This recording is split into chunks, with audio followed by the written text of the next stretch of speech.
On the afternoon of 22 April 2025, militants launched a coordinated assault on tourists in the Baisaran Valley near Pehalgam, Jammu Kashmir, killing 26 people and wounding 17 in the deadliest attack on civilians in the region in decades.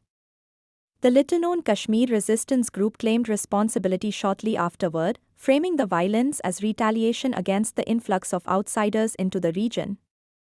In response, Indian security forces mounted a massive ground and aerial manhunt for the perpetrators, while the government closed the Attari land border with Pakistan and suspended the Indus Waters Treaty in a hardline diplomatic move.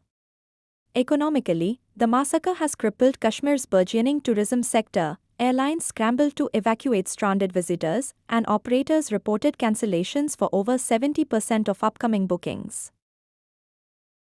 Attack overview. In the picturesque Baisaran Meadows, accessible only by foot or horseback and famed for its alpine vistas, gunmen opened fire indiscriminately on groups of unarmed tourists, sending crowds into panicked flight across the valley floor. Local police confirmed that at least 26 people were killed and 17 wounded in the span of minutes, making this the worst civilian strike in Kashmir since a 2000 attack on Amarnath pilgrims. Sequence of events. Heavily armed assailants emerged from the tree line of Baisaran, encircling a party of roughly 40 visitors before unleashing bursts of rifle fire at close range. Witnesses described shocked tourists lying motionless amid pools of blood, while initial attempts by local guides and poniwallahs to shield the injured underscored the sudden, brutal nature of the assault. Perpetrators and motives. No major militant faction immediately took credit, but within hours the shadowy Kashmir resistance released a communique vowing to target outsiders brought in by tourism, alleging their presence undermined local identity. Indian security analysts suspect the group is a front for Pakistan-based networks, though concrete links remain under investigation. Security response and manhunt.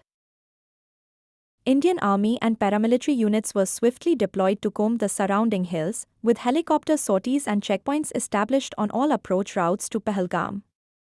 Concurrently, Delhi ordered the closure of the Attari land border and the temporary suspension of the Indus Waters Treaty, signaling an uncompromising stance toward cross-border terrorism. Impact on tourism and local economy. Tour operators reported a near-total collapse of bookings, with many hotels, guest houses, and taxi services now idle as would-be visitors cancel plans en masse. Airlines added special repatriation flights to Srinagar, yet struggled to keep pace with the sudden exodus of tourists seeking safety. Taxi union leaders